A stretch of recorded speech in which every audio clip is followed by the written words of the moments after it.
Putting on that. You control that from over here? The camera? Yeah. Yeah. That's awesome. That's cool. That was the issue. So there's the USB cable to charge it and the one that connected to the camera, and I had the one to charge it plugged in, not the camera. So that's why I was like, why isn't it connecting? It's always something like that. Yeah. They all look the same. They're all black. You think I would mark them or something. But let me take a sip of this. And let's do it. Hello and welcome to Start the Beat with Sykes. My name is Sykes, and this is my podcast. Before we get started, I wanted to take a quick moment to thank everyone who checked out the last episode. If you're one of the people who listened to that conversation, I hope you enjoyed it, and thanks so much for coming back. But for those of you out there who are new to the show, welcome. Please feel free to make yourselves at home. And as always, there's beer and soda in the fridge. Cheers, my friends. Cheers. Yes. Absolutely. So what's going on? Hope everybody out there is doing well today in the internet world. It is a Monday. It is July 1st. It's not July 1st right now, but we are living in the future. You know what I mean? Technology. It is crazy. Want to introduce my guests today. We got my new friends, acquaintances. Me and you have met a couple times loosely, but just kind of like, hey, what's up? Yep, Word. yep. Me and you have never met before, but I'm sitting here today with Chris and Jake. How do you pronounce your last name? Leya. Leya. As in Star Wars. I was gonna go. I was. There you go. You got the shirt and everything. I was gonna go Leia. I've found myself one of the most challenging things about doing this podcast is mispronouncing people's last names. It's like I could only imagine the horrors of like a school teacher or somebody that has to Listen. I grew up in the original Star Wars days, so like going out on the playground and Princess Leia as a fourth grader. Yeah. that was my life. You know. Let's just up back a little bit. It's kind of blocking his face. We're good there. Oh, we're good. We're solid now. Hey, it's good to pick these things out in the beginning. Absolutely. So Star Wars, interesting thing to start the conversation with, because like, what's going on with Star Wars? How do you feel? Are you one of these people, you grew up with Star Wars and you have like this bitterness, like they shouldn't change it, they shouldn't mess with it, man? Or are you just like, whatever, it's a movie, who cares? Well, I mean, I don't know a lot because I know the Game of Thrones guys took it over and they screwed up Game of Thrones. But this guy right here is Star Wars. Well, I'll defer to you. I grew up loving the Star Wars prequels, so I can't say anything negative about the sequels because I feel like then I'll just be turning into that person who said the same thing about the movies that I loved as a kid. Because they grew up with the original ones, but the original ones are the best. Cool. Yeah. I try not to invest too much emotion into like pop culture and movies and things like that. It's whatever. It's like It's fun. It's just fun. All of those movies are kind of made for like the kids and the teens of their particular generation. So I think it's really easy to be disconnected from it. If you're in your 20s, 30s, 40s watching something that's made for people that are, 20, 30 years younger than you. Yeah. And people they set their expectations too high. That is another thing too. People do set their expectations really, really high. Before we get too far in here, I want to say that we brought gifts. Oh my God, gifts? And they're gift wrapped in the Giant Eagle Specially prepared Giant Eagle bags. So I don't know if you get gifts. Go ahead. No, it's not going to harm you. I haven't got a specially wrapped gift before. Christmas in July. I imagine that these gifts probably have something to do with the reasons why our guests are here today. So this will be a really great way to segue into all of that. Grateful that you had us on. Yes. We got a koozie, a beer koozie for Liveberg. Don't know what Liveberg is? You're going to learn about it in a second, motherfuckers. And we also got a t-shirt that is also for the Liveberg studio. Size large. Good guess, my man. Good guess. Got a genius over here sitting next to me. I'm out of medium, so seriously, I was going through there and there's women's mediums left, but I'm like, oh man, I have to do large. I mean, if I'm feeling freaky, I'll rock a women's medium, but on average, a men's large is totally fine. Thank you for these gifts. Absolutely. So, Chris, tell me, what is Liveberg? Liveberg is a house. It's a music house for sorry, I hate that. You can keep talking. I'm just gonna dance this over here. Liveberg is basically it's become a collaborative of just musicians artists hanging out. Like I had the honky tonk people here today. A lot of Pittsburgh musicians were there early at 11 o'clock this morning on a Sunday morning and just hanging out. Basically, it is a house for bands to practice, rehearse, record, touring bands to stay when they come here. It's 3 bedrooms. They can sleep there. They can have a show. It's just it's a networking space and it's a music house. That's awesome. Super, super cool. How long have you been running Liveberg? 5 years as of May 15th. Nice. I've been doing this podcast for 5 years as of April. Oh, wow. And look at us now, just fucking linking up. Look at that. See, this is another testament to the thing of people saying sometimes some negative people, there's nothing going on in the Pittsburgh music scene. And to that, I'm just like, You gotta nice. There is so much fucking stuff going on. It's really, really impossible. Even me, somebody like, I mean, you have musicians coming into your place probably all the time. I'm talking with people all the time on this show. I'm playing shows. I play in 2 bands and all these things, and we're just barely getting to know each other now. I agree. It's crazy. See, that's why there's no way that there's not stuff going on here. That is, and we need this to collaborate and build. Yeah, it's super crucial. You know, that's like the main reason why I do this show is to just keep, you know, no pun intended, but like building bridges. Totally. As if, the city doesn't have enough. There's still some people that are really separated from just different pockets of the scene. In some ways it makes sense because it's like, okay, you know, maybe these indie rock bands might not know about these, you know, bluegrass bands. Right. You know, it makes sense. Right. Yeah. But there are some bluegrass bands that don't know about other bluegrass bands that should totally be working together, and they have they're completely disconnected. Well, yeah, I agree. You got to get out there and look and find. There's stuff. Have the spaces to meet. I mean, have the spaces to totally collaborate or whatever. Just get to, you know, pass out your cards or whatever it is you have. Mm-hmm. It's really important. Networking is huge. Networking is humongous. I mean, you know, that's how you get stuff. Don't worry about it. So, and that's the thing. A lot of people, I think, tend to have this fear of networking and over complicating what it is, because it is kind of like a futuristic term. Like, what is networking? Oh, it's just talking to another person. Well, I have found a lot of the artists that come to my place, I found that they're not good at networking. It's not their genre. It's not their thing. Well, yeah. Their thing is making the music. Well, totally. That's kind of the thing that drives a lot of artists to start creating. You know, they are introverts to some extent, you know, so they get their art out through creativity. And then when it comes to, you know, actually talking about their art or connecting with other people, it's like, oh, like this is why I started doing stuff in the first place, because I wasn't good at this. So that's a really strange crossroads. And that's another reason why I actually started the podcast, because 5 years ago, I was on a friend of mine's podcast and I was like, man, I'm really bad at talking to people. Like it's like, there's people that I talk to at shows, but I never actually get to communicate with anybody. So I just started like sitting down with my friends and then it turned into strangers, and now it's like, you know, just meeting people. Look at us. Here we are. Radio station here. Yeah, kind of. Awesome. Kind of. You know, it's a room with microphones and a camera. It's actually.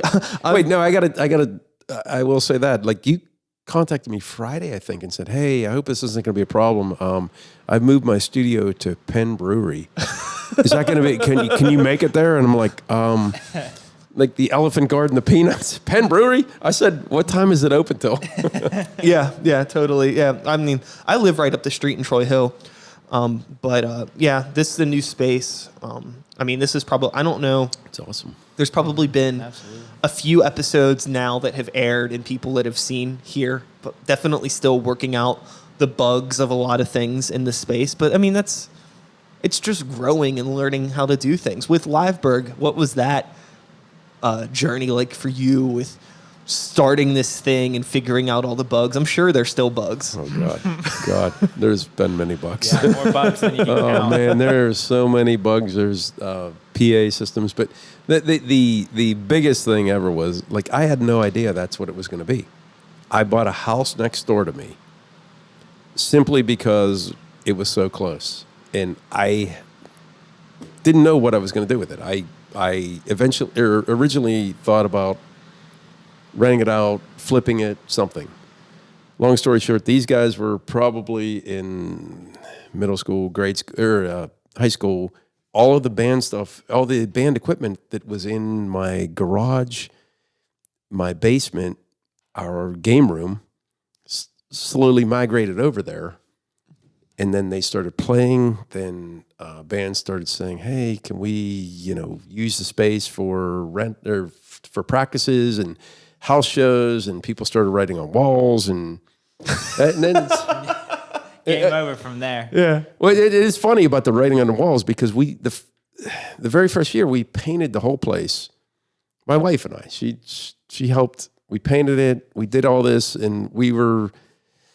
I don't know how to say it, but like the first band that came, I'm like, "Oh, you got to write on the wall. You got to write on the wall." And now the entire place is filled up with writing. There's no space to write anymore. When people come, and it's like That's they gotta crazy. look for it. Yeah, That's fun. I was thinking of, it's like I need to get like a little sign-in notebook or a little spot for people that come here to do stuff. I don't want shit all over the walls, but like a little, we could do some graffiti on the wall paint back over here. it. You can paint. Writing is- Liveberg was here, right here. We have some really cool stuff that has happened there. Like there's several bands that have. There's one little section of a wall that it's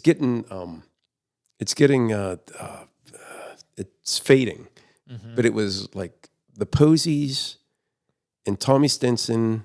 Lydia Lovelace.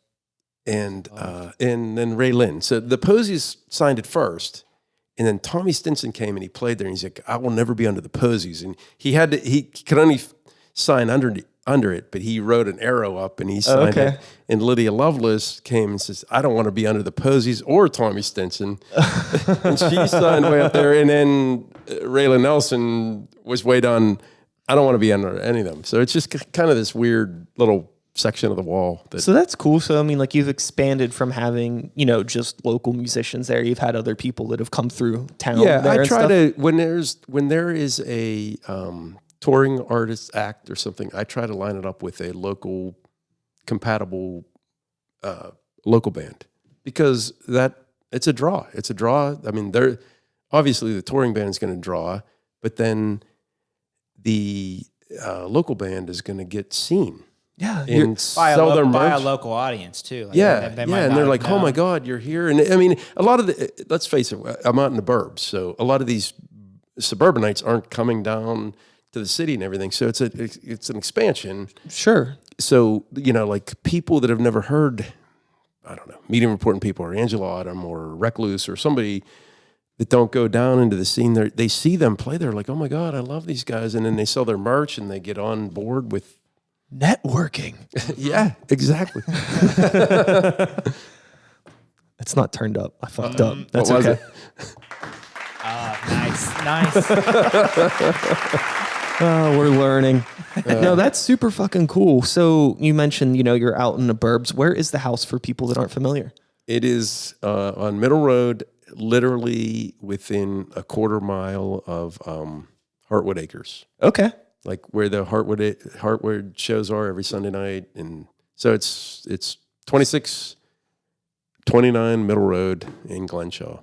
Super cool. So, with promoting the space and, getting more people aware of the space, what have you been doing over the past 5 years to make people aware of the space? And how have you seen what you're doing change over those 5 years? Because I feel like the past 5 years has been a bit of like a grasping at straws, or like stuck in some like weird like maze where like you can't touch a certain laser and you're just like trying to figure out which way to move to like get your posts through the algorithms and all the people that are trying to stop you. Do you pay attention to any of this shit? Absolutely. I mean, it's a marketing game. It's a marketing game. But I didn't really need much. I mean, who was it? Bad Custer came to me first. I mean, you guys, my sons moved their stuff over there and they were playing. Bad Custer was the first band that come in. I think it was Jeff Betton, Misra Records. He said, "Hey, these guys." Shout outs to Jeff. Shout out Start to Jeff. the Beat alumni. He's been on. Oh, yeah. Has he been on? Yeah, Nice. he's been on. Nice.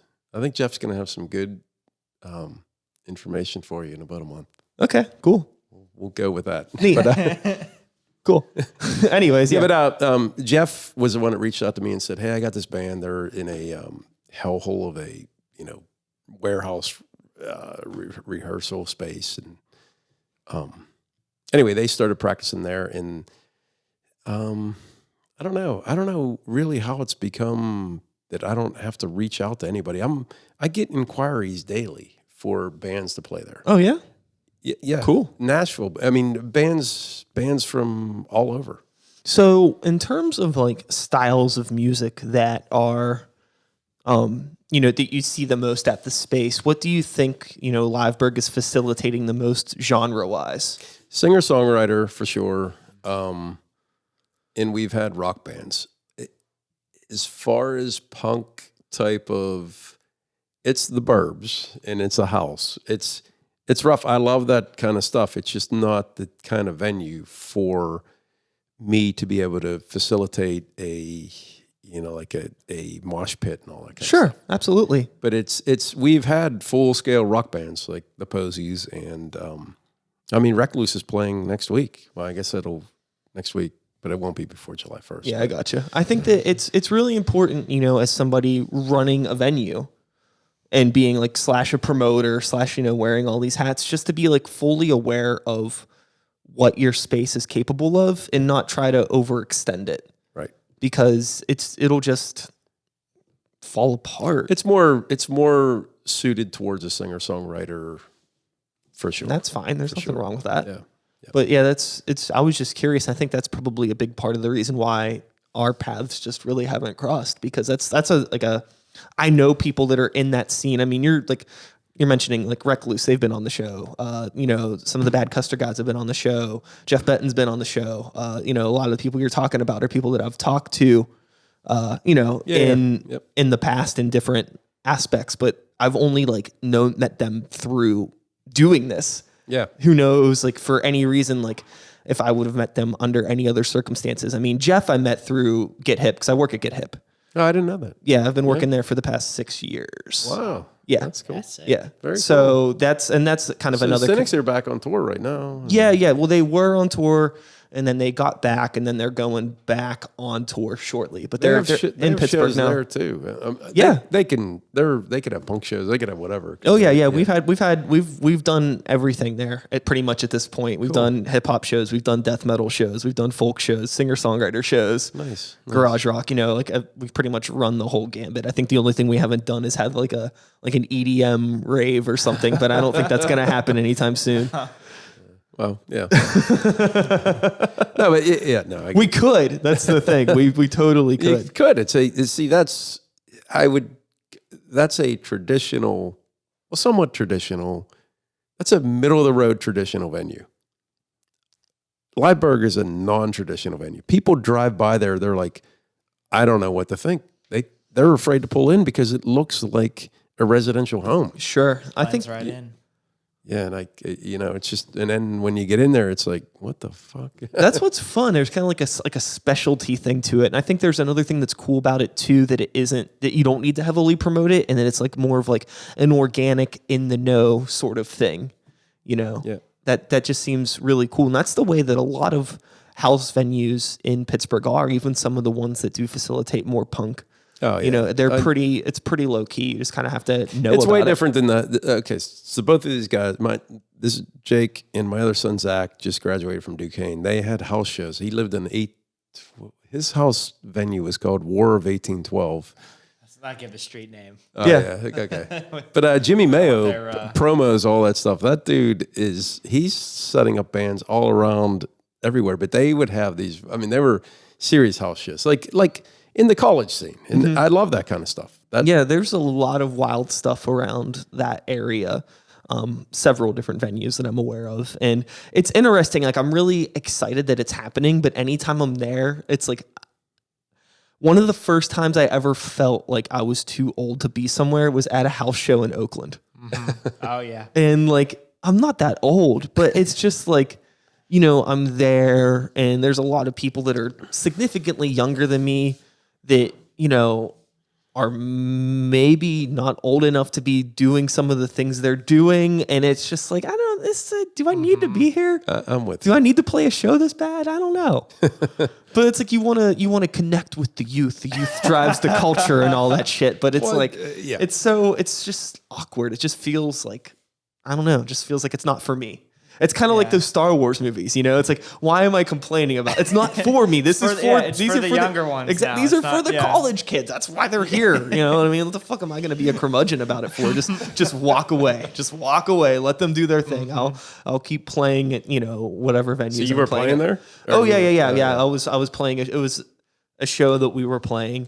And it was one of those things where you get asked to play, and it seems like a good idea, and then you're there, and like something doesn't seem right. It just takes a minute to settle in, and then it finally caught on. Like, like if worst case scenario, I could actually get in trouble for being here. You never want to be in that situation. Yeah, no, you don't have to be. Yeah, no, totally not. Especially for like I don't know. I was gonna say especially not for rock and roll, but I guess you probably should do it for rock and roll, right? So, moving into like, we've talked a lot about the promotional side of, what you both do. And I guess kind of the creative side. There's some creativeness to this, but I know that, let's talk about like maybe what, either of you do creatively in terms of like music and putting out music. Because I'm aware that you do some music, right? I do some music. I'm in a couple bands. At the moment, I am in Bad Custer now. I wasn't when they first showed up at Liveberg, and then they didn't want to pay rent anymore. So they're like, "Oh, let's just let Chris get the owner's son, let Chris's kid in the band, and then we won't have to worry about it anymore." The mofos haven't paid me since. And it's worked. Good move. It has worked. It's been great. Yeah. Hey, wait! I don't want the claps on that. And then I also play in Tears of Joy. It's me and my friend from Duquesne, Evan, and I play drums in both of these groups. That's my thing, is drumming mostly. Cool. And then I mess around with my own stuff from time to time, trying to Agent J. Yeah, I dabble in the rap, but I'm not like a true hip hop artist. It's like hip hop adjacent. What does that even mean? Well, yeah, I don't know. I can't I don't freestyle. I couldn't battle. I don't think anybody freestyles anymore. It's like, you watch those like shows, like the radio shows where they're supposed to freestyle, and it's like they're reading off their phone. Oh yeah, I mean it's totally different. It's like being a chef. You know what I mean? Like just because you're a chef and you're not on like fucking Chopped or some cooking show doesn't mean you're not a chef. You know what I mean? That's how like equivalate. That's not a word. Yeah, it is. It can be. If you know what I'm talking about when I say it, I guess it is a word. Right, yeah. We're still communicating. I totally knew what it was. It's like a slang or something. Yeah, Might not be in Merriam-Webster. It's hip. Urban Dictionary. But yeah, that's what I think about when I think about MCs who are, really good at freestyling and doing battling. It's just a different component. But if you're somebody that just writes and, puts out stuff in that way that's more thought out and more articulate, there's nothing. It's still art. You can't freestyle if you're reading off your phone. The majority of people that I've like seen freestyle, it's always like, it's like, okay, they go 4 bars freestyle and then 6 written, and then they jump back in. Like they're always juggling a lot of stuff. There's really no rules to it. And a lot of the time it's just kind of like, I don't want to say it's gibberish, but it's kind of just like you're just playing a fun rhyme game. But, if you're somebody that's like into like the poetic side of things, whether it's like comical or serious, like you're just actually trying to put together a piece of art, like a music. Cohesive. There's nothing wrong with writing and not freestyling, man. It's just like, I lost my... Oh no, you lost your headphone. I lost my headphone. Uh-oh. Okay, this is a first. This is a start the beat first. We have a headphone emergency. I need an alarm sound. Let's see. I meant to move, but I was gonna. Yeah, that's. You know what? Here, let's just run it. We'll run it up. Wait, I can't even. Oh wait. Oh, you know what? You're still plugged in. Wait, I'm hearing it. Yeah. I'm back. We're back. All right. He's still plugged in. Oh yeah. He's still plugged in. False alarm. False alarm. We're all good. Sorry, man. I need an alarm sound on here. Mental note. All right. So yeah, cool. What the fuck were we talking about? Hip hop. Stuff like that. Hip hop. Okay, cool. So yeah, I wouldn't really sweat that too much. How long have you been doing the rap stuff? I mean, it's more of a hobby right now. I mean, You like producing the beats and everything too? Yeah. That's I mean, that's where it started. Is that I started listening to a lot of more hip hop music once I got to college, and then from there, I got Logic on my laptop and was just like, I'll mess around with making some beats or mess around with. I got some synths. I got whatever I have lying around. It makes sense as a drummer having that like rhythmic background and just wanting to play around with stuff for sure. That's why I fell in love with the music. The TD10 thing. When I see that sitting down there, I'm like, what do you use that for? That's the brain of this drum kit that I bought them. It's whatever you use whatever you have lying around, and so I just started on that side because I love the rhythmic aspect of hip hop music and the rapping. So I started making beats, and then I don't know, 1 year. My friend Evan from Tears of Joy, he started getting a little bit more serious about making the rap music, and he started having parties in the houses. We had off-campus housing by Duquesne, and it was parties like for people who wanted to rap. He showed off his stuff, and anybody else who in our friend group who had anything worth, kind of like an open stage sort of thing. So we just did that, and that was what I started writing my own rhymes. There wasn't anything spectacular, it wasn't anything great, but it was just fun to do, and I just keep trying it, because it's how I experiment my own like production at home and try to learn how to use Logic, how to use all these instruments that I have or whatever. It's just it's fun. It's fun and games. That's awesome. I mean, like I started rapping basically from making beats as well. It was just I started making beats in high school just for fun, and me and my friends made like goofy rap songs about like robbing banks and dumb shit. And then I don't know, I just felt like I was like good at writing and I had a lot of fun, so I decided I was going to try to like do something a little not talk about robbing banks anymore. Talk about myself or whatever. That's because I had such a hard life. Well, when you can make it personal, I mean, that's what I love about the I mean, any songwriting, I guess, is when even if it is from the songwriters not writing about something that actually happened to them. If you listen to that song and you feel like what they're saying is true, that's all that matters. That's what's fun about hip hop is it has like such a storytelling element, and obviously a lot of music has that, especially like singer-songwriter stuff. Mm-hmm. You can really lock in, but sometimes it's really easy to get distracted by all the other instrumentation, and sometimes the story doesn't really come through as much as it does on a rap track. But I guess it really just depends on the artist that you're talking about. Sometimes if you deep down listen, it does, and people don't know that because you're hearing that.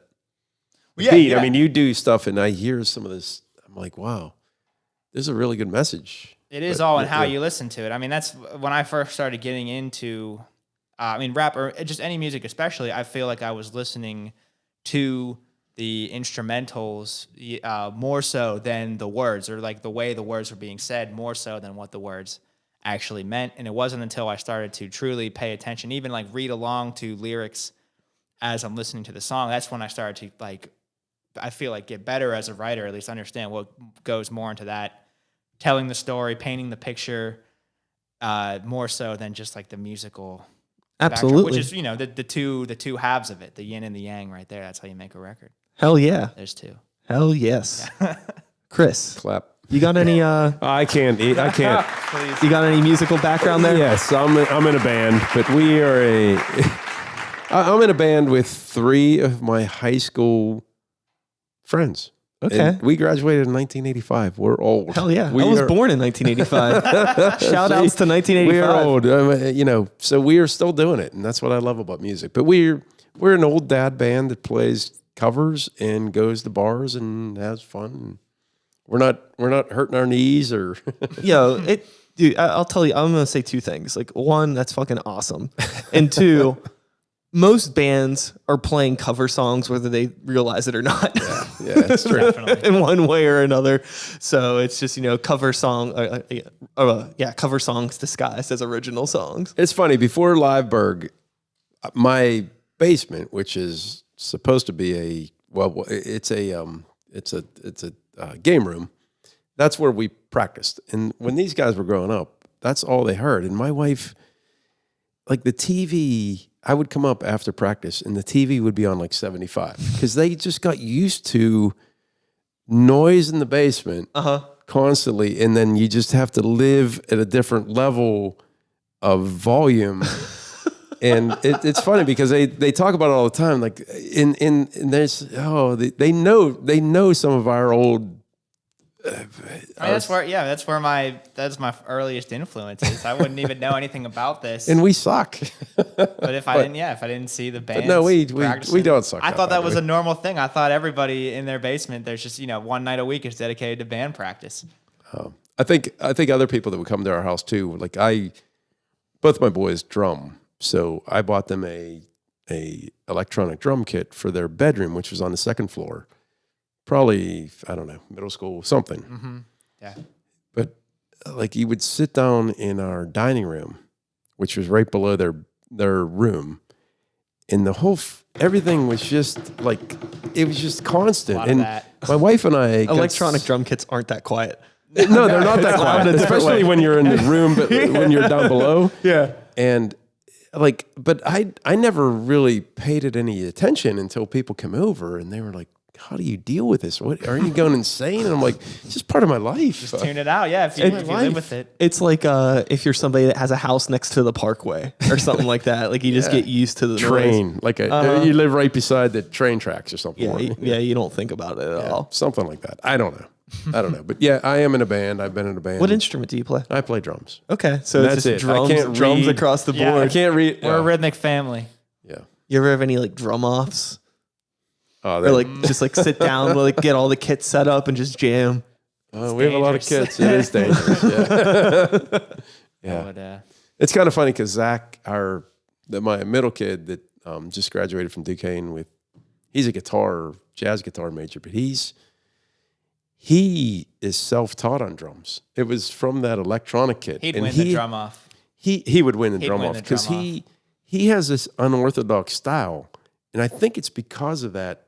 Those heads on that kit. Oh, like how they're such small targets? They're so small, and he holds the sticks weird, and I never wanted to correct him, but he's the fastest, wildest drummer that I've ever seen. And I'm like, whatever. That style I don't understand, but dude, you're crazy. Yeah. Right? You agree? And he learned it. He learned it all in that electronic kit. That's one of the things that I really love about drums is that every instrument has nuance to different technique and the way you can play it, but with drums, it's so visibly and audibly noticeable, like how different techniques and how like people can really have different voices with drums. Oh, totally. I mean, there's been drummers that, I've just heard a record and be like, is this person playing on this record? And I look it up and they are, because like I know their style. Yeah. Just with like the way they like to, just hit extra notes or just do certain fills or just if you get that left hand and you could do all that notes. It's almost like they could hit the snare like they're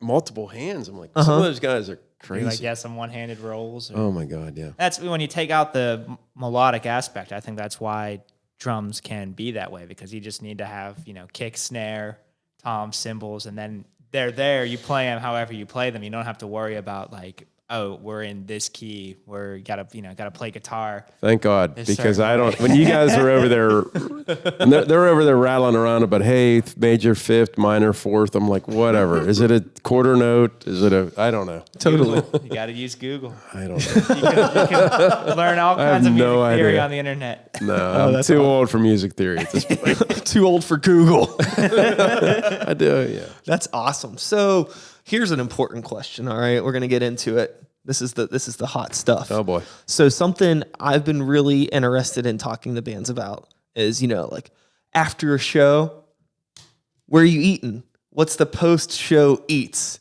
But you have a peculiar situation in terms of Liveberg, because obviously you're home. Yeah. So what do? Do you ever, do you have anywhere like you like to go out after a show, or you just go home and cook? You like throw some stuff on the grill? What are we eating at Liveberg? By the time shows end at Liveberg, at least for me personally, I'm usually in a state of mind where I'm just happy to eat anything that I can get my hands on. Okay, so you don't have like a post-show go-to? No, There is food. Usually I provide food at Liveberg, like light snacks, but I'm going to give a big shout out to Milano's Pizza, because those guys deliver up there even even when it's closed. Milano's Pizza is my man. Some But big I've orders had too. They fill big orders. Oh for yeah, us, yeah. yeah, for sure. Hell yeah, that's But I've awesome. also had, believe me, I've had riders. People have come to Liveberg with a physical rider where I had to provide seaweed salad.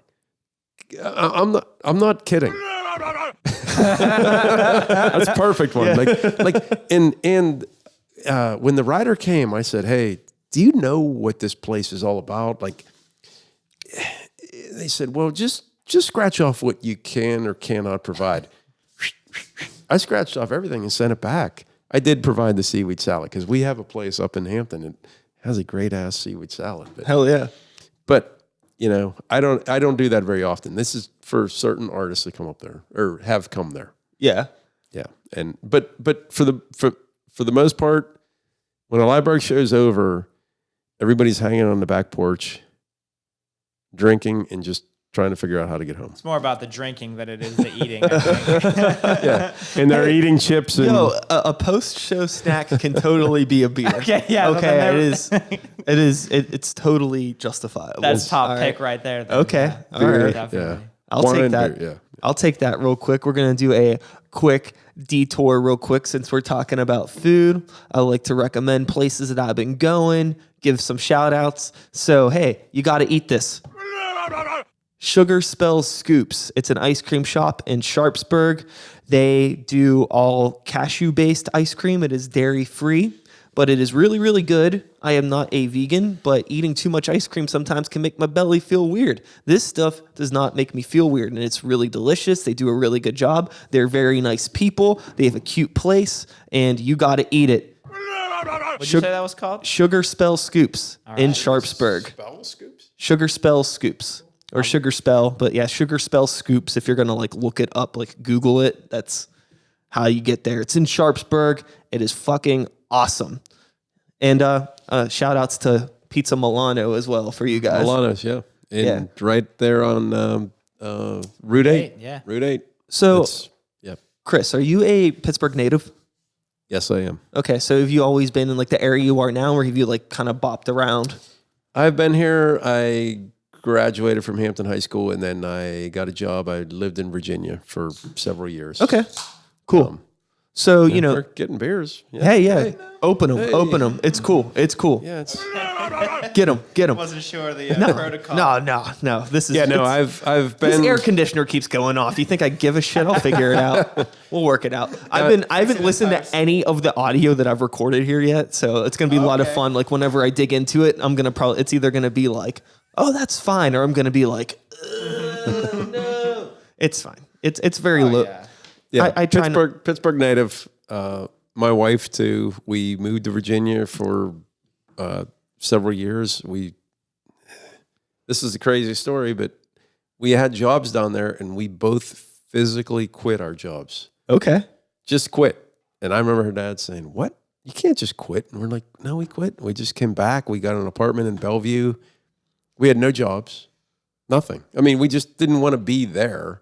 We thought we were, we're 20 some years old. We thought we were top, we saved up $10,000 or some shit. We're like, hey, let's go back. We're not going to live down here. So we came up here and got an apartment in Bellevue, and I was landscaping and fuck it. You're here now. Yeah, we're here now. Made it work. Yeah. That's awesome. So what I want to ask you, being somebody that's been around Pittsburgh and we're talking about pizza, do you have any hat in the ring in terms of this whole Pittsburgh pizza debacle? Do you got a personal favorite? I'm going to plead the fifth because I know Minio's is coming to Hampton. Have you heard that? No. Yeah, Minio's is coming to Hampton. We're on the street. Minio's is coming to Hampton.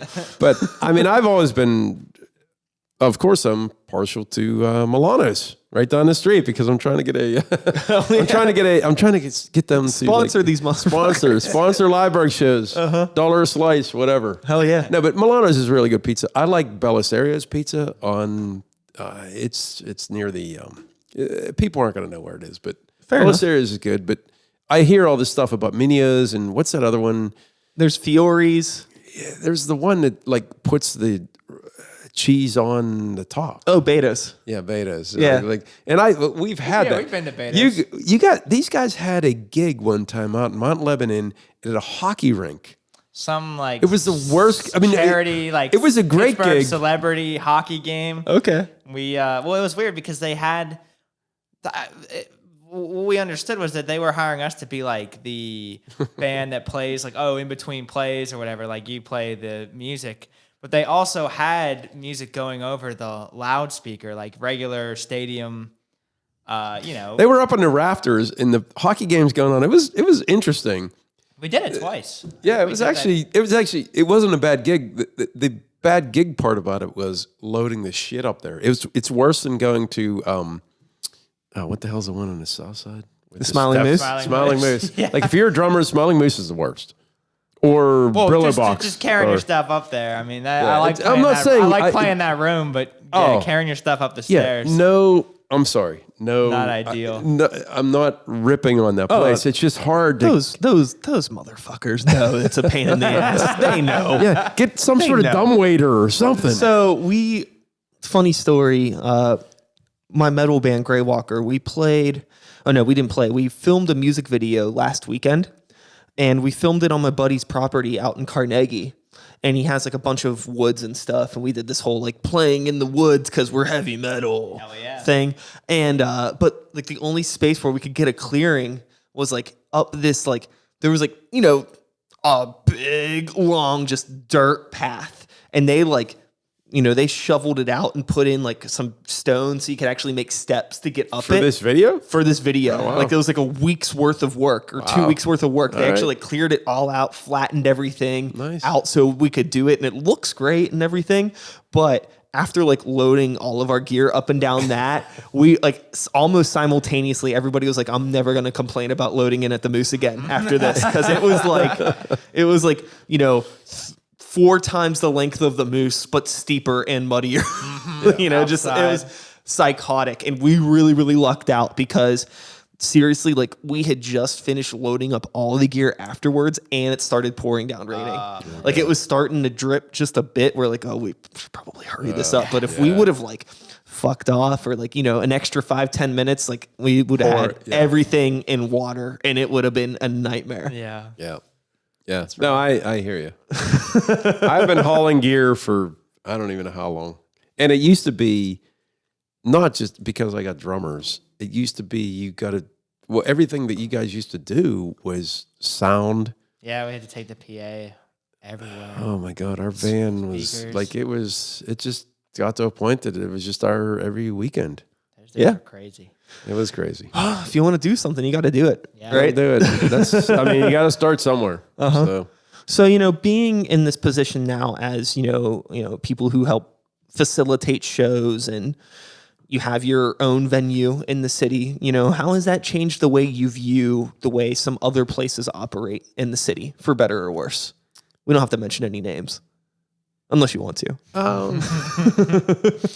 I don't know, because I'm so out there on a different level than the traditional venues.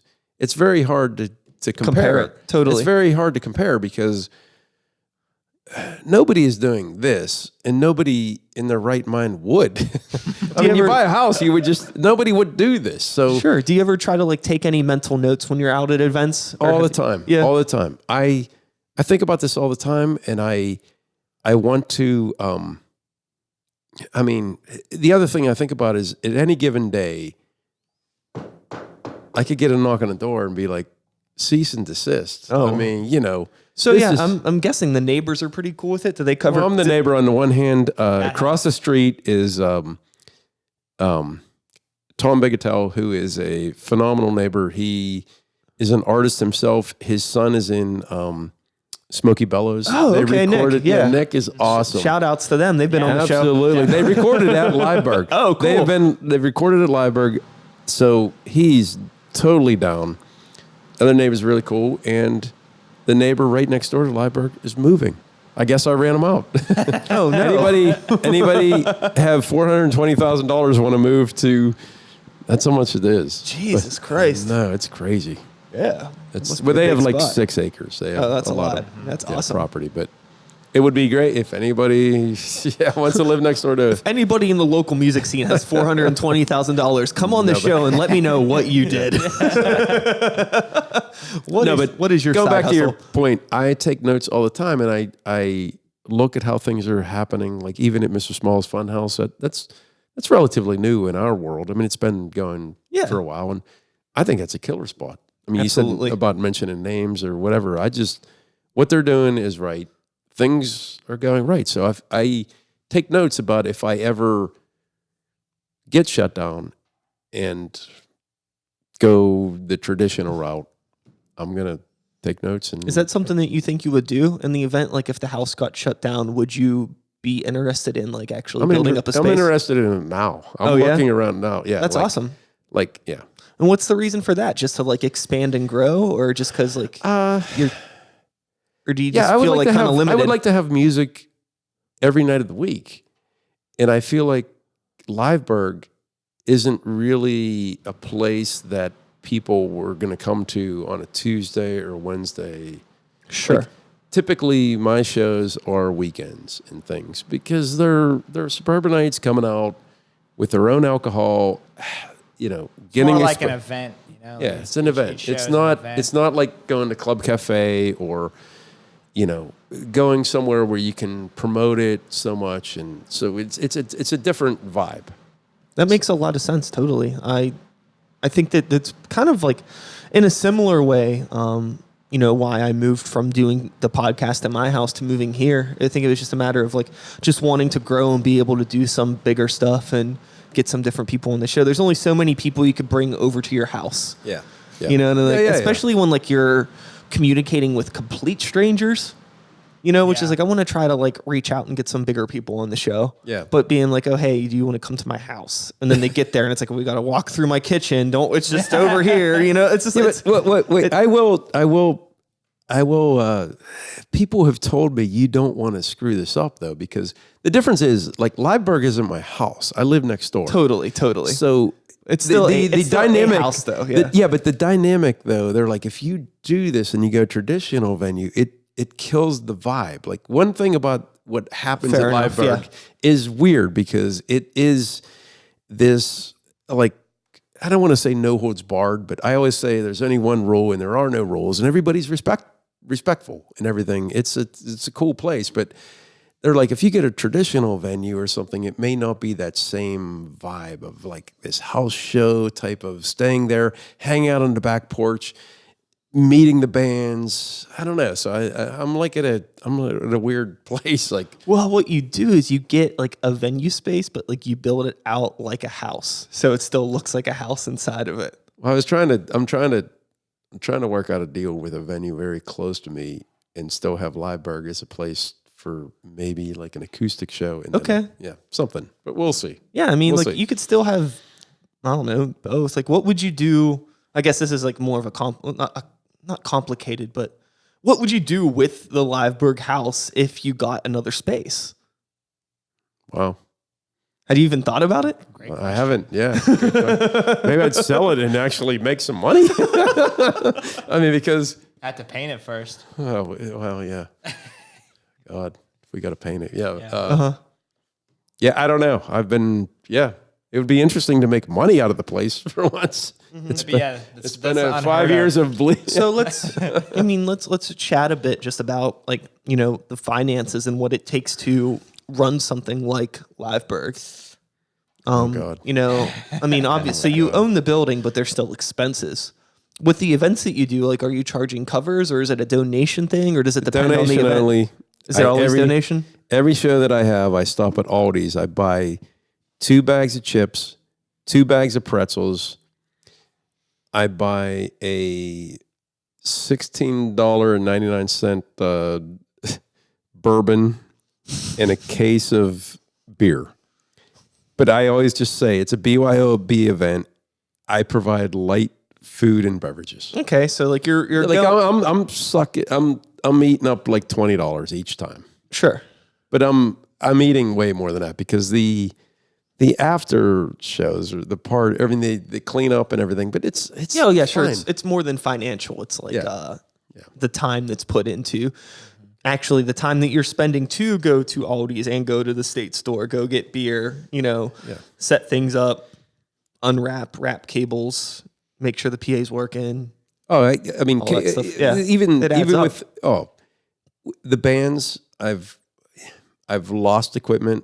I've Gained equipment. Well, I haven't gained. Like I'll get what the hell band was just here and they forgot their whole merch. So I had to I can't tell you how many times I have to FedEx bands stuff like a capo or like a DI box or something. I'm like, man, police your stuff when you leave. But it is kind of a party scene afterwards. So I always try to say, everybody look for your stuff, man. Seriously, I don't care if you take my stuff. Okay, it'll hurt me more, but I don't want to FedEx everything to you guys that have forgotten something. But the band that forgot their whole merch, it was the first night of their tour. They actually came back from State College, came back. Oh boy, that is it's a long haul. It was out of their way because it wasn't their. But they said they had to. That's their money. Bread and butter. Yeah. Merch is bread and They had butter. a really cool merch box or like the old suitcases and all that stuff. And so Yeah, that sucks. I'm like, dude, I could ship it to you, but he's like, no, we're gonna They come had back. just started their tour. You need to have merch when you're going out. Damn. yeah, that is such a How bummer. drunk were you? But yeah, I mean, I think that But monetarily, like it is not. It's not a monetary venture that anybody wants to get into. yeah, I the thing that really bums me out about like statements like that is that it could be, but like say like people get used to things being a certain way, and then once they get changed, people kind of freak out. What if you started charging for shows at Liveberg? It's here's the thing. For me personally, I don't need it to be. I'm well into my years or whatever. I just see a scene happening here and I'm trying to help. And if I needed money, sure, I would do that. Totally. I would totally do it. And I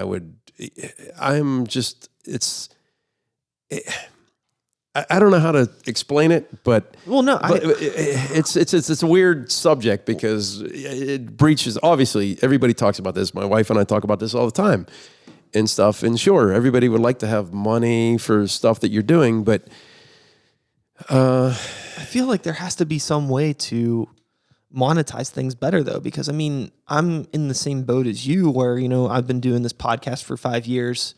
I mean, I don't charge people to come on this show. I don't have sponsors, and I have a shit ton of overhead because I have to pay to get I pay to get the show online. Now I have rent here, but you're getting marketing, all this right? gear and stuff. Like, yeah. So I mean, there's some return, I guess, and that's fine. Like, I'm doing this because I love it. It's never been like a money thing for me. Yeah. But also at the same time, I think that there are ways for artists to make money outside of just merch. Sometimes I think trying it to figure comes. out like how Sometimes I think do it's a long time coming, but I think it does. And you're gonna help somebody, or you're gonna help yourself, and people are gonna be like, "Hey, man, I want to go on Psych's show. I want to go on Psych's show. I want to go on Psych's show," because you do enough, and you put your balls out there, that eventually it's like, wow, yeah. I mean, I don't know. it's Jake Price sees more than, I mean, you see what's, I don't know. You it's definitely, it's more about building the community than it is about, living off of it. But for sure, it can't be impossible. It can't be impossible. It isn't. Nothing's impossible. Hell yeah. No, if I got laid off and, whatever, then it would be a whole different scene. But, Just, gotta hold out. With, the future of Liveberg, we kind of mentioned that you're looking into spaces, but that's loose talk right now, just in terms of... Very loose. Very, very loose, recluse. Recluse is one of the artists in residence there, so he's Bad Custer. So is Tears of Joy. Yeah. Bad Ants, my band, but we barely ever practice. And then, my God, there's a band there every night. Like this week alone, I think tomorrow night is Jen Wirtz. Tuesday is Lindsay Dragon And Recluse, right? and Recluse. Cool. Wednesday is Bad Bad Ants. Thursday is Custer. Friday is a Recluse show. Like, finally, Recluse is playing a show there. I'm so excited. Yeah, we've been there you've practicing there for years. Oh, yeah. They used to practice in the basement, and I always tease them about that song, Trapped in the Basement. I'm like, you guys wrote that down there, didn't you? No, that's awesome. I know that we had mentioned before starting this that we wanted to talk a bit about Deutschtown Music Festival. That's coming up here in a couple weeks. Yeah, totally. We're sitting in the heart of it right now on the north side. Oh, there'll be bands here, right? That's good. There are bands playing here. I'm actually stoked. There's a pretty sweet fucking lineup here. Nice, so that's going to be cool. What do you got to say about Deutschtown Music Festival? Love it. Those guys are, on top of it, it gets bigger every year. Cody's the man, Cody and Ben. And Hugh is, I don't know how they do it. I have no idea. I have no idea how Hugh or whoever is sorting through the list of bands and figuring all that stuff out and placing people and all that. So hats off to them. They're in however they get all that sound and everything that they do. It's crazy. Yeah, it's quite the production. I'm stoked. This is the first year in a few years that I'm not playing it at all by choice. I'm actually just gonna watch. Enjoy. I'm just gonna enjoy the whole day. Nice. It's always been a bit of a bummer when I get to kind of hang out for an hour or so, and then it's gotta go back to the house, get the car, get it down. Dude, you live right here, parking and all. Yeah, I'm really close, but it's still not close enough to load my gear down the fucking hill. Yeah. But so I'm stoked this year to just kind of hang out. I'm thinking about low key doing some stuff here during the day. Maybe if some people want to come talk or hang out and things like That's that. awesome. Or maybe I won't. Maybe I'm just you'll just find me somewhere, gallivanting off elsewhere, just kind of enjoying life. I think you should do it. I think I should too, but it would be nice to have a day when I don't work. Not that this is necessarily work, but you know what I mean. Just day off. Just enjoy the thing for what it is. Yeah. Maybe just go get all tore up and then come back here at the end of the night and do a Deutschtown recap. Oh, that's so fun. That would actually be awesome. Actually, that would be a great. I gotta rally up a few other musicians and do a recap at the end of the night.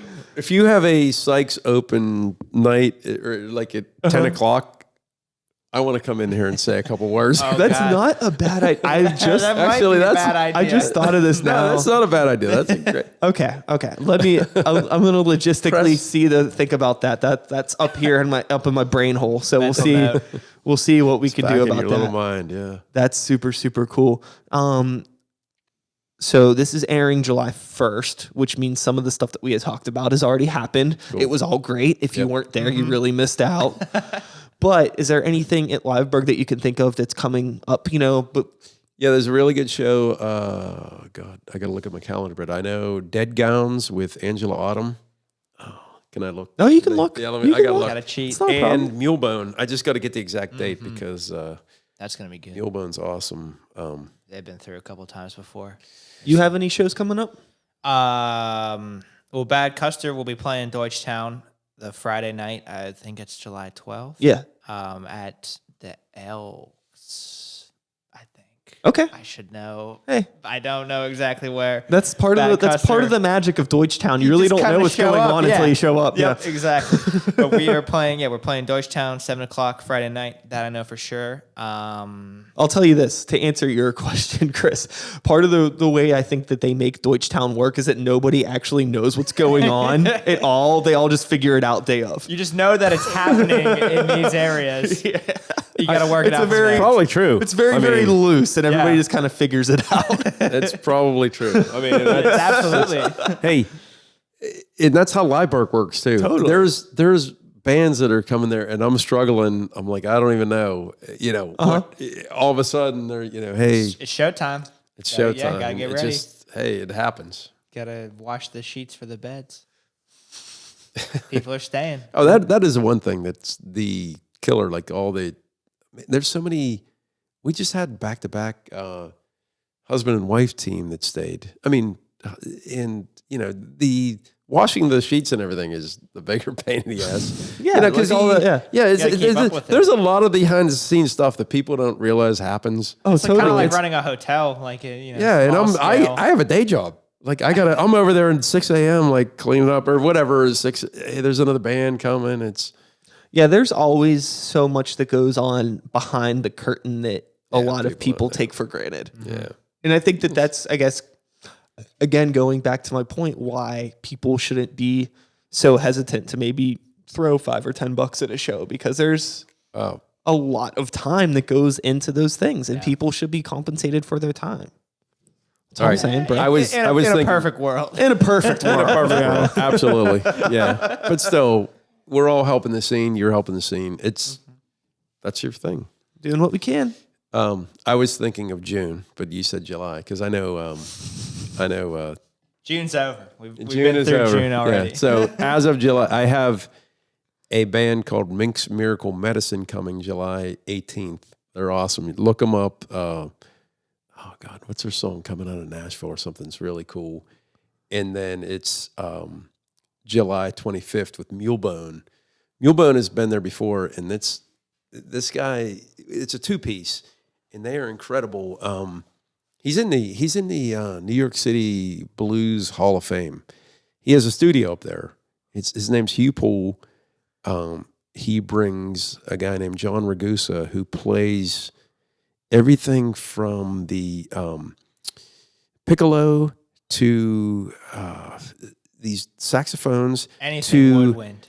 literally he Anything plays woodwind. a A conch shell? he plays a conch shell. We had a conch off one night because when he was playing a conch shell, I have a conch shell there, and I'm like, what the fuck?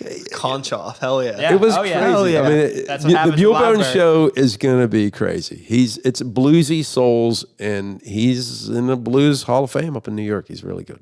That's awesome. It's a good time. They're out. Yeah. And I always, like I said, I'll find some local openers to line it up.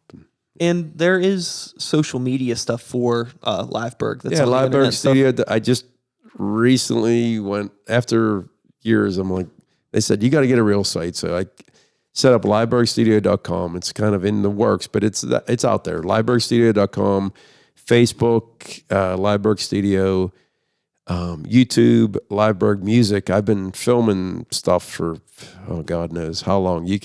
Liveberg Music channel has been longer than. That's where it started. It is where it started. Like I would just with an iPhone and Yeah. There's an Instagram. Instagram at Liveberg Studio. Yeah. Cool. Yeah, Twitter. Yeah, it's all out there. Yeah. There's so- a Twitter? I do. I didn't know there was a The funny Twitter. thing is the Instagram and the Twitter, Mike of Bad Custer, the drummer, he kind of runs those things because Yeah. I'm an old guy. Twitter and Instagram or whatever. But he's got me a ton of Instagram followers. I'm like, dude, I don't, whatever. Yeah, no, that's awesome. So definitely if you aren't already tuned into what they're doing, or if you haven't already looked it up, the information is out there. Check it out, look them up, maybe go out to a show if you're in the Pittsburgh area, if you see something Please. that tickles your fancy, or better yet, if you have no idea what any of the stuff is, but you have nothing to do, go have an adventure. Look it up. I definitely want to, come out to something sometime, Got to. check it Yeah, out. please do. I just gotta get it on my Well, radar. you got a rap thing going too, because I want to have a Agent J. Or, Oh, I would love to. Hell yeah. Yeah. Seriously, we got to have something All like right. that. Yeah, let's set it up. Oh, something else in A July. rap battle. No, I think it's We actually. don't have to. We're not I battling. know. We don't. I'm actually having a. kidding. Well, but see, I want to mix it up, but I'm also having a history. There's gonna in August. I forget the exact date, but this is just in the works now. But a historian that he knows all about the Civil War here in Pittsburgh and things. He's Okay. going to have a lecture at Liveberg. It's going to be a different thing, but yeah, very cool. Informative. And this guy's a musician too. He was in the Bentley Hardware Company. Okay. Oh, I didn't know that. Yeah. That's cool. Like that part blew me away because Mike set this up, and then he's like, "Hey, do you know John Bentley?" I'm like, "Yeah, he was at my house this morning, like with the honky tonk guys." Yeah. He's like, "Yeah, I used to be down in Nashville, and Bentley was down in Nashville for 3 years. Or that was my roommate." And he's like, Yeah. Sweet. I didn't know So that. they at are all. doing a history lecture of how Pittsburgh, the involvement of Pittsburgh in the Civil War. Cool. It Is might there, be different. Is there a date on that yet? I'll get it. August something. Yeah. Okay, Yeah, cool. Hold on. Let me Look it up on the social webs, on the internets. see. Yes. Check it out. August 22nd. Cool. Civil War calendar. historian at Liveberg. Cool. Yeah. I mean, I would love to set something up. I'd love to come check out the space, possibly play there if you ever want to do some wild If it hipping and hopping stuff. You know, it could I want to do it. hell yeah, let's do it. That'd be awesome. hip hop works. Yeah. Yeah. For sure. We'll figure something out. Yeah, it'd be a lot of fun. Have you ever been to those? Who was it? Who has the open mic one? Like the ill. Oh, I love yeah. lyrics showcase and I actually have only been one time, but Holly Hood? Holly Hood was the DJ. Okay. Yeah, I forget. The name of the organization was like Local 412. Yeah. It was their ILL. I love lyrics It's at Howlers, showcase at Howlers once a month. It's an awesome time. You ever been to that? No, I haven't gone to that. I It's do like know a- them. Holly Hood's been on the show. Oh, That's cool. cool. Yeah, Cool. she's awesome. But yeah, I haven't. It's like one of those things where it's like my life is so like, Tuesday's Gray Walker practice, Wednesday Sykes practice, Thursday podcast, Friday typically a show, Saturday a show, Sunday podcast day, Monday adult day. Yeah, you're locked in. I mean, you're Laundry, make sure bills are paid day, like that kind of shit. that's the worst Forget that day. stuff. Yeah, That's the that worst kind of day. stuff. So, and then that's my whole week. So it's like, Yeah. I try to do what I can to make it out to other people's events, but it just sucks. Yeah, because I yeah. can't always go out. But every once in a while, I have those Fridays and Saturdays when I don't have shows, and it's like, What do you even do? what do we do? Yeah, like, Totally. It's like there's nothing in the I calendar. have no idea. Well, dude, Or- I totally appreciate you having me on the show, and I will treat you like royalty if you come onto a show at Liveberg. Whatever you dude. pick it, Yeah, we no, will. please let's set it Please, up. That would be let's awesome. get Sykes out there. and We're let's do a so show. I mean, like with us and our live show, we're really into like unconventional spaces because we have like a pretty unconventional live show. Cool. So it's always fun to use. We like to really like take advantage of our environments and kind of ham it up. Yeah. I we love have, it. We Yeah. have, Got to. costume changes and stuff. It's really goofy. We get totally Oh, nuts. man. So That's it'd be so a lot, perfect. It would be a lot of fun Oh my god, to do that's- that. That seems like it would fit right in with Liveberg. So, Yeah. And Yeah. I think we try to be nice people and respectful. There I won't be know. any hip hop mosh pits. Hey, we can watch. Whatever. I mean, it just hasn't We'll happened. see. Hey, when the Posies played there were so many people bouncing upstairs that the next day when I went down to what I call the green room, it's just our bar. I mean, we play Skittles and stuff down Basement, there. yeah, basically. All the ceiling tile were on the ground. Oh no. Yeah. And I'm like, that's cool. And I'm like, I was like, oh my God. And my son, Zach, goes, just clean it up and put Christmas lights up there like we do at school. I'm like, okay, that works. And that's what it is. That's what it is. Never have to worry about it anymore. Yeah. It's Killer. It's all good. Hell yeah. I want to thank you both for coming on. And before I do that, let's cue up that outro music. Nice. And that is all, folks. Thanks so much All for right. listening. I Thank hope you you. enjoyed the conversation. Chris, Jake, thank you for coming by. It was really cool to learn everything about Liveberg, everything, get your thoughts on the scene, learn about your project, your hip hop thing. Maybe we'll set up a show. Who knows what's in store for us? I'm certain that it will not be the last time any of us are in the same room together sharing a beer. Cheers one last time to that. Pretty sure. I'll All be right. back again Yeah. next time, whenever that is. I upload twice a week now, so I can't say next week, but I don't know what to say. Because I don't know if this is on The future. I'll be back next time with another episode. Same place, same channel. You know the drill. My name is Sykes. Start the Beat 2019. Woo, woo. Yeah. Thanks for listening. Peace out. Yeah.